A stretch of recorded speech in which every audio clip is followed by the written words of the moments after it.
सवाल है लो क्या है। जवाब है लो एक है। सवाल है हम यहाँ क्यों इकट्ठा हुए हैं। जवाब है हम यहाँ हमारे अनंत रचयिता का ध्यान एवं उनसे प्रार्थना करने के लिए इकट्ठा हुए हैं। अब हम और हमारे गैलेक्टिक कन्फेडरेशन के सभी भाई बहन, मास्टर हीलर रेश, गार्जियन एंजल्स, काउंसिल मेंबर्स और पूरे ब्रह्मांड में जितने भी दिव्य सभ्यताएं हैं जो उस एक अनंत रचयिता के प्रेम और रोशनी में अपनी सेवाएं प्रदान करते हैं, उन सबको हम आज इस मेडिटेशन में शामिल होने के लिए निवेदन करते हैं और उन सबका आह्वान करते हैं।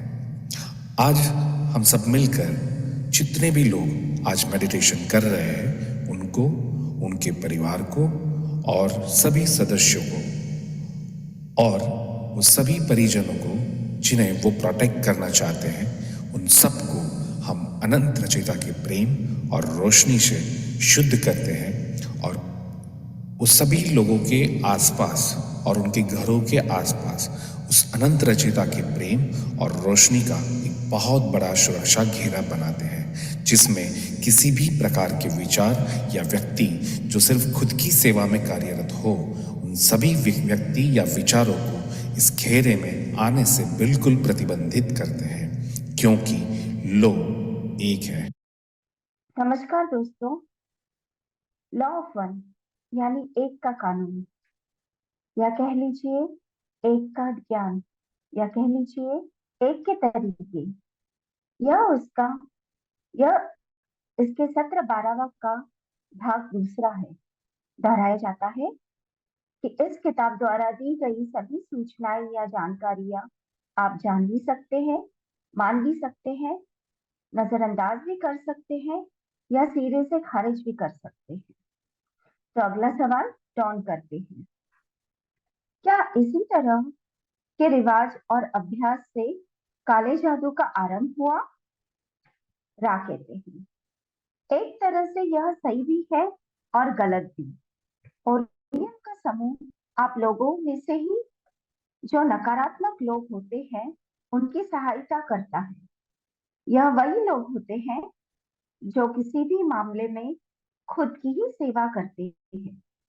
इनमें से ऐसे कई हैं जो इनर प्लेन्स में रहते हैं।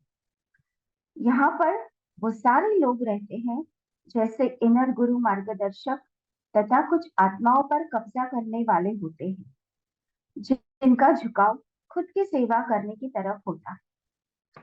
दोस्तों, यहाँ इनर प्लेन्स की जो बात की गई है और इनर प्लेन्स में रहने वाले जो लोग हैं वो धरती के नीचे रहते हैं। इस किताब के मुताबिक धरती के नीचे दोनों ही रहते हैं, ओरियन समूह भी और महासंघ के लोग भी। ध्यान अवस्था में बैठने पर इनर गुरु ही हमारा मार्गदर्शन करते हैं। तो अगला सवाल डॉन करते हैं। क्या यह संभव है कि धरती की यदि कोई इकाई इतनी भ्रमित हो कि वह दोनों को यानी परिषद और ओरियन के समूह को बारी बारी बुला ले? आगे सुनाई नहीं दिया। तो रा कहते हैं यह पूरी तरह संभव है यदि संभव करने वाला अशांत और भ्रमित हो, तो वह सकारात्मक और नकारात्मक दोनों ही तरह के संपर्क को ग्रहण कर सकता है। यदि वो इकाई जो कि भ्रमित है परंतु उसका झुकाव दूसरों की सेवा की तरफ है, तो उस इकाई को कयामत, डूम के संदेश प्राप्त होते हैं। दोस्तों, यहाँ डूम के संदेश मतलब डरावनी संदेश है कि तुम्हारा ऐसा हो जाएगा, वैसा हो जाएगा, तुम्हारे साथ कुछ गलत हो जाएगा, तुम्हारी दुनिया पलट जाएगी, ऐसे संदेश। यानी कि उन्हें डराया जाता है। यदि उस इकाई का झुकाव खुद की सेवा की तरफ होता है तो लड़ाकों को झूठ बोलने की आवश्यकता नहीं होती। वे ऐसे ही उन्हें वो फिलॉसफी देना शुरू कर देते हैं जिसे जिसे देने वो यहाँ आए होते हैं।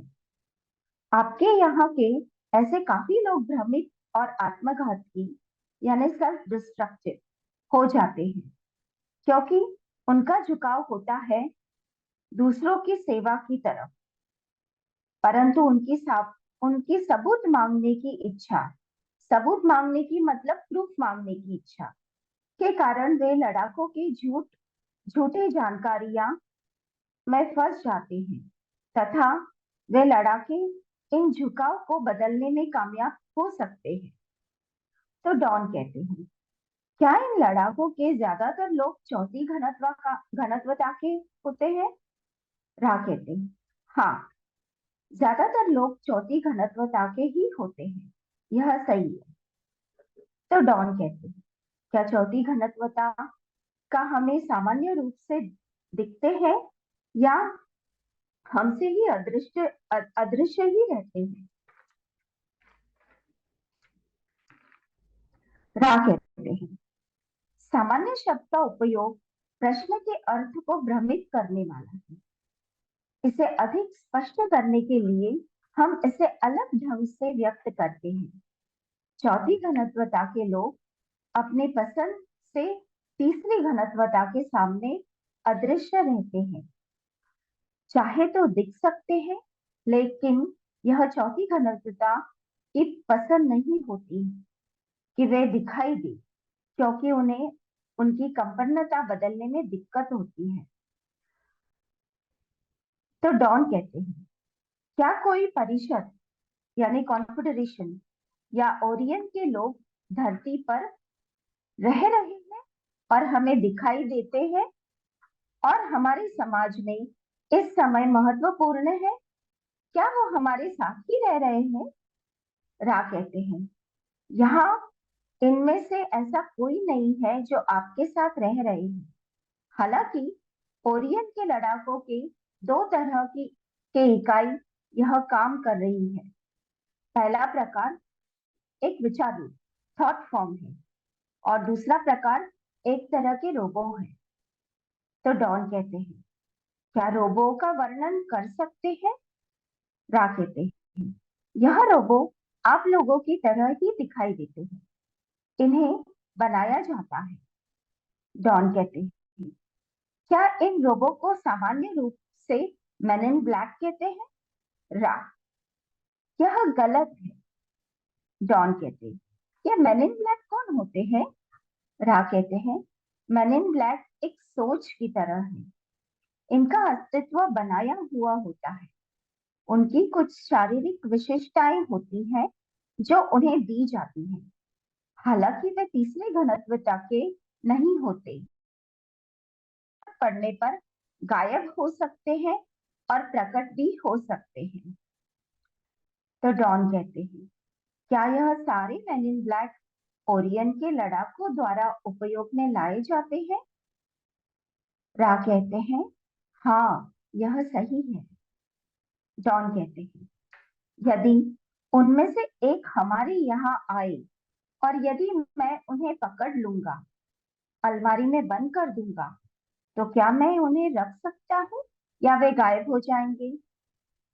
फिर रा कहते हैं, यह निर्भर करता है कि किस तरह की इकाई एंटिटी को आपने पकड़ा है। शायद आप इसे समझने में सक्षम हो।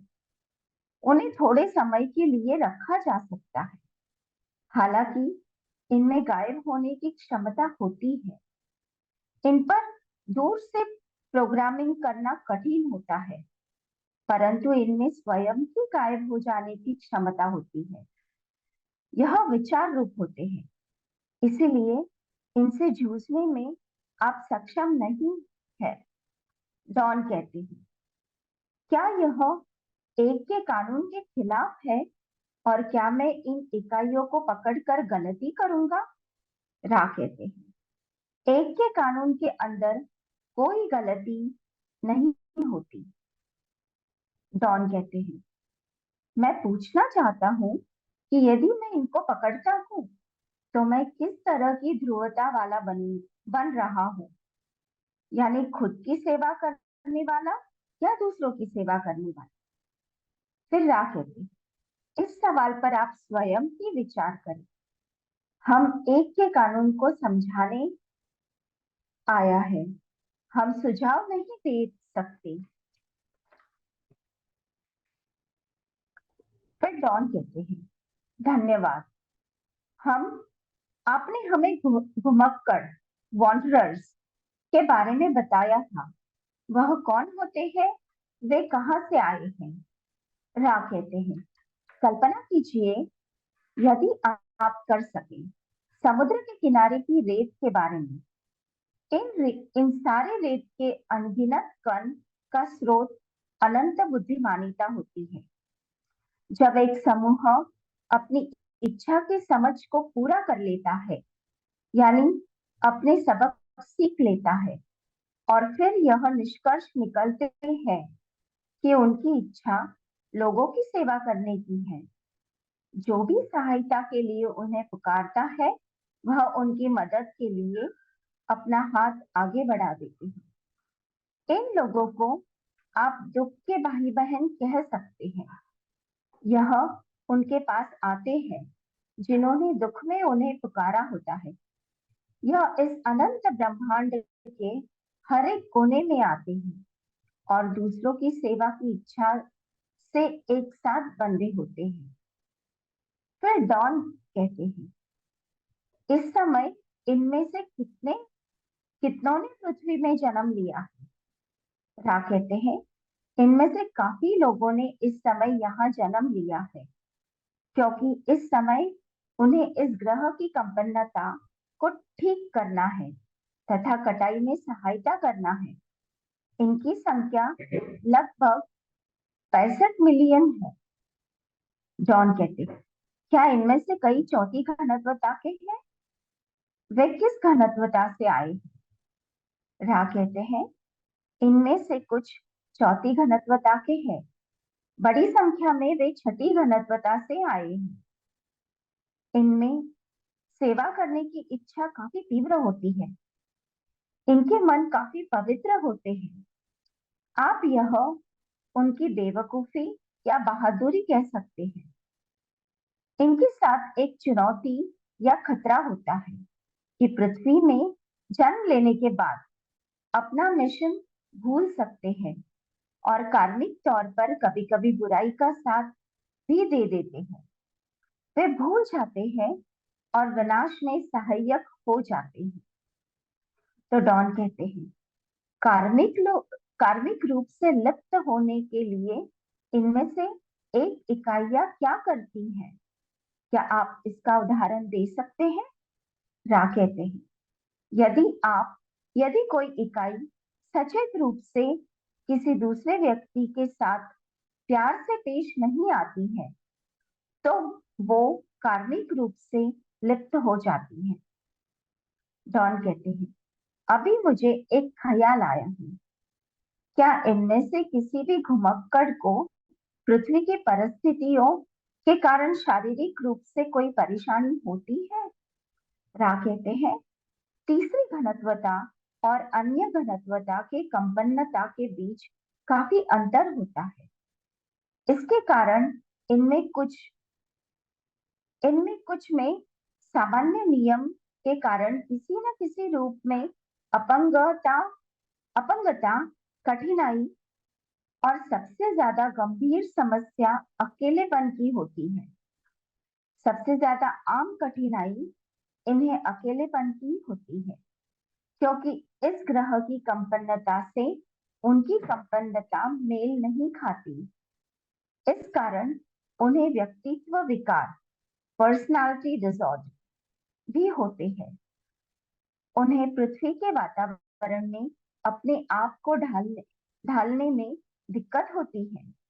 इस कारण उन्हें एलर्जी भी हो जाती है।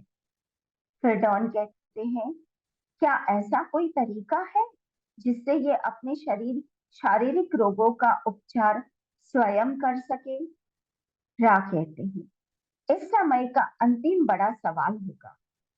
स्वयं का उपचार करने के लिए अपने अंदर की अनंत बुद्धिमानिता से जुड़ना आवश्यक है। लेकिन इस घनत्वता में आने के कारण इस तरह के लोगों में ये किसी कारणवश अवरोधित यानी ब्लॉक हो जाती है। ये अवरोध ब्लॉकेज हर व्यक्ति में अलग अलग जगह होती है, इसलिए इन्हें अपने अंदर के आध्यात्मिक प्राकृतिक स्पिरिचुअल नेचर की वास्तविकता को सचेत रूप से समझने की आवश्यकता होती है और अनंत बुद्धिमानिता से जुड़ने का प्रयास करना होता है। जैसे जैसे ये अवरोध खुलने लगते हैं, उनके शारीरिक रोग भी खत्म होने लगते हैं और वे स्वयं का उपचार कर पाते हैं।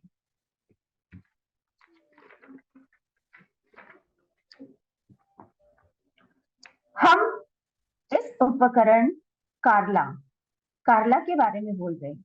हम इस उपकरण कार्ला को उदाहरण के तौर पर लेंगे। इनकी बीमारी का कुछ हिस्सा मुख्य रूप से इंडिगो रे से या पीनियल ग्रंथि से मैं अवरोध के कारण पीनियल ग्रंथि में अवरोध के कारण है। यह ऊर्जा क्षेत्र बुद्धिमान ऊर्जा को इस सृष्टि के हर वैध स्रोतों से प्राप्त करती है। यदि कोई व्यक्ति सचेत रूप से इस ऊर्जा क्षेत्र को नहीं खोलता, तो वह इस तीसरी घनत्वता के मायाजाल में फंसकर रह जाता है। यदि यहाँ कोई अवरोध नहीं होता, तो रचयिता की ऊर्जा का प्रवाह पूरे शरीर में शुरू हो जाता है और उस व्यक्ति का शरीर हर पल ठीक होता चला जाता है। कार्ला के हरे रे के ऊर्जा क्षेत्र में भी कुछ विकृतियां हैं, जिसे आप हृदय चक्र कहते हैं। यह दूसरों की सेवा की तरफ उसकी इच्छा के कारण जरूरत से ज्यादा ही खुला है, क्योंकि यह खुद की परवाह किए बगैर अपनी शक्ति और ऊर्जा का इस्तेमाल करती है। यह विकृति मुख्य रूप से नीला रे यानी आज्ञा चक्र के अवरोध के कारण होता है। इस अवरोध का मुख्य कारण उसकी सोच है कि वो अयोग्य है। यह अयोग्यता का सोच ही उसके बुद्धिमान ऊर्जा को स्वतंत्र प्रवाह को रोकता है। ये जो सोच है दोस्तों, इसका मतलब ये है कि जैसे हम में से भी बहुत से लोग सोचते हैं कि मैं दूसरों से कम हूं और इसकी वजह से ही गले के चक्र में ब्लॉकेज आ जाता है। सातवां या बैंगनी रेव अप्रभावित होता है। यह न केवल ऊर्जा को ग्रहण करने वाला होता है, बल्कि उस व्यक्ति के कंपन्नता के स्तर का कुल योग मतलब सम टोटल होता है। परंतु यदि नीचे से ही ऊर्जा का प्रवाह नहीं होता है, तो यह चक्र भी सक्रिय नहीं हो पाता। इसे सक्रिय करने का एक ही तरीका होता है कि प्यार से शांतिपूर्वक यह समझना होगा कि वह परफेक्ट है और उस रचयिता से अलग नहीं है, जिसे आप स्वास्थ्य का खराब होना कहते हैं।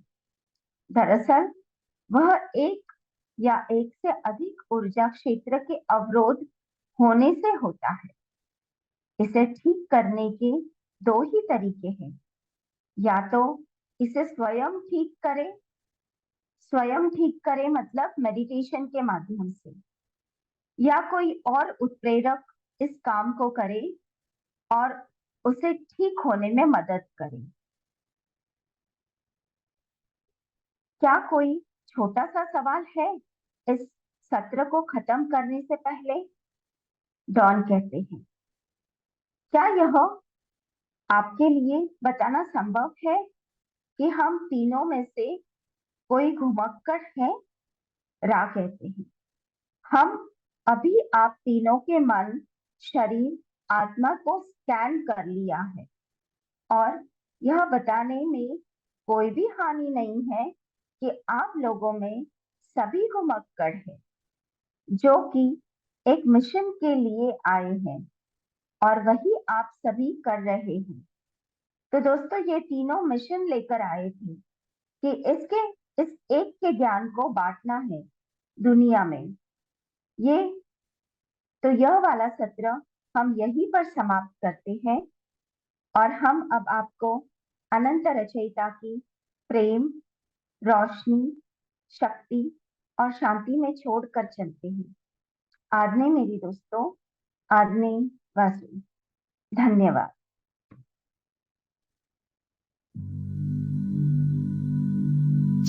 मैं अपना एनर्जी फील्ड सुरक्षित कर रहा हूं। मैं अपना ऑरा लॉक कर रहा हूं। मेरे शरीर, दिमाग, आत्मा और मेरा पूरा एनर्जी फील्ड अनंत रचयिता के असीम दिव्य प्रेम और रोशनी में हमेशा के लिए सुरक्षित है। अनंत रचयिता के असीम प्रेम और अनंत रोशनी से बना हुआ मजबूत सुनहरा कवच, जिसमें अनंत ब्रह्मांडों की शक्तियां समाहित है, ऐसा कवच मैंने धारण कर लिया है। ये सुनहरे सुरक्षा कवच के माध्यम से मेरे घर के तमाम सदस्य और मेरा घर संपूर्ण रूप से सुरक्षित है। जो अनंत रचयिता के प्रेम और प्रकाश में अपनी सेवाएं प्रदान करते हैं, ऐसे ब्रह्मांड की सभी दिव्य सभ्यताओं और मेरे सभी शुभ चिंतक जो मेरे लिए दिव्य प्रेम और शुद्ध पवित्र मन से जो मुझे आशीर्वाद देना चाहते हैं, वो तमाम दिव्य पवित्र चेतनाओं को मैं परमिशन देता हूँ कि जो मेरे साथ दिव्य रूप से कनेक्ट हो सके। बाकी तमाम प्रकार की वस्तु, विचार, व्यक्ति जो खुद की सेवा में ही कार्यरत हो, ऐसे अपवित्र भावनाओं से मेरे एनर्जी फील्ड में आना चाहे, उन तमाम एंटिटी या विचारों के उन रूपों को मैं प्रतिबंधित करता हूँ, क्योंकि ये मेरी फ्री विल है और यही अनंत रचयिता के एक का कानून है। I am protected, I am protected. I am protected. Thank you so much.